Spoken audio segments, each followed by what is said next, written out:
everyone, I am here with a Bible. I am here with a story out of our book, Angels and Wonders, True Stories of Heaven on Earth. These are all true stories. We'll be done with this book pretty soon. I can give it back. Okay, this one has a quote before it. Final Gifts by Maggie Collin. And it says, "Death is not lonely. Those who have died before us, or some spiritual beings, will be companions on our journey." Truly believe that too. So many stories I've heard hospice workers talking and stuff, because they deal with people when they're dying. Like for one example, this old man was dying and his daughter didn't make it in time. And when he was dying, he got the biggest smile on his face and looked up at the ceiling in his bed and had a big smile on his face and was saying, "Orange, orange." And the nurses were puzzled, because then he died. He had his hands lifted out, hollering "orange" in a happy tone. And they told his daughter the next day what had happened, about him saying "orange" and being so happy and looking up there and saying "orange, orange." And his daughter said his brother's name was Orange. That was his nickname. Him and his brother was really close. Orange came back to pick him up and take him to heaven. I've heard stories like that so many times. I heard stories where Jesus himself came and took one little kid to heaven by himself. Angels, other family members, which will all look much younger and healthier. We probably won't be able to recognize them. Our great-grandparents. I probably wouldn't, because I never got to meet them. They were all gone before I was born. Okay, so let's read Together at Last. To everyone who knew him, Michael J. Caldwell of Pleasant Hills, California, was a special man. He was sickly, in and out of the hospitals most of his adult life, but his health problems never kept him down. He'd bounce back, enjoying his family, his job and community. Service with a zest most would envy. The only time his daughter Kathleen had ever seen Michael mourn was when his younger brother Frank died suddenly in 1977. Surely this ain't going to be the story I was talking about. Wouldn't that be a coincidence? I don't think it is. If it was, I swear I didn't know if it is. The only time his daughter Kathleen had ever seen Michael was his younger brother. That's when he mourned. Frank died suddenly in 1977. Dad had grown up near New York in an area called Indian Harbor, but he never spoke much about his childhood. A lot of them don't, the older people. And I got the idea that it was a difficult one, she says, but I knew that he and Uncle Frank were very close. The sight of Dad sitting in his rocking chair and weeping over his brother's death was one I'll never forget. That's so sad. As the youngest child, Kathleen was especially close to her father.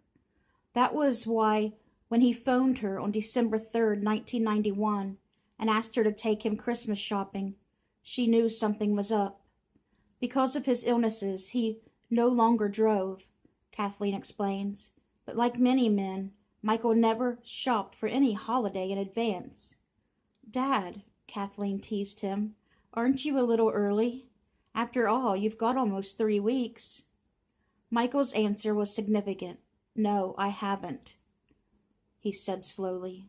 "I need to do it now." They shopped the next day, Michael picking out an especially beautiful gift for his wife and insisting Kathleen choose something special for herself too. A few nights after the exertion, he called his entire family to his room. It was very touching, Kathleen recalls. He took each one of us aside and told us something he especially loved about us.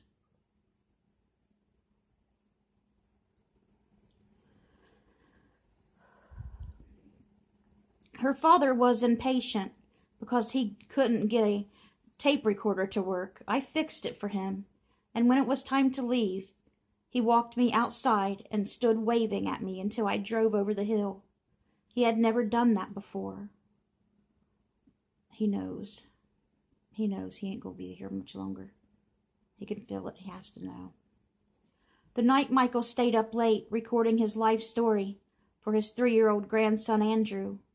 Thus it was almost symbolic when Kathleen received a phone call the next day telling her that her father had been found at home in a coma.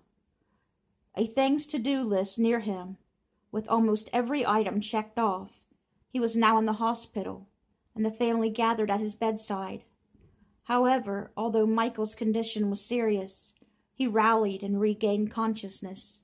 Several family members assumed he would be coming home, as he always had before. After bouts such as this, Kathleen's mother rented a hospital bed and other supplies, but Kathleen had an odd feeling about it. That night I stayed over at Mom's, she recalls. I used Dad's comforter on the bed. I wanted to feel as close to him as I could. Eventually she lapsed into a dream. In the dream, 2 little boys were playing on the bank of a large body of water. That was probably him and his brother when they were little. The younger began to run and called over his shoulder to the boy behind him. "Mikey," he shouted, "hurry, catch up to me." The older boy ran faster, trying to reach the younger. "Frankie, wait," he called. "Mikey, Frankie." Within the dream, Kathleen suddenly knew that the boys were her Uncle Frank and her father. They were the only ones who had ever used those nicknames for each other. It seemed as if Mickey would not reach Frankie. "Wait," he shouted again, and then somehow the two were together. Holding hands, they were happily alongside a huge house on a hill. Kathleen had never seen the house before. It was tall, surrounded by a stone wall, and overlooked the water. The boys raced in front of the house, laughing and shouting. They disappeared, and Kathleen awakened. Then I knew, she says, that my father wasn't going to rally this time. Uncle Frank had come for him.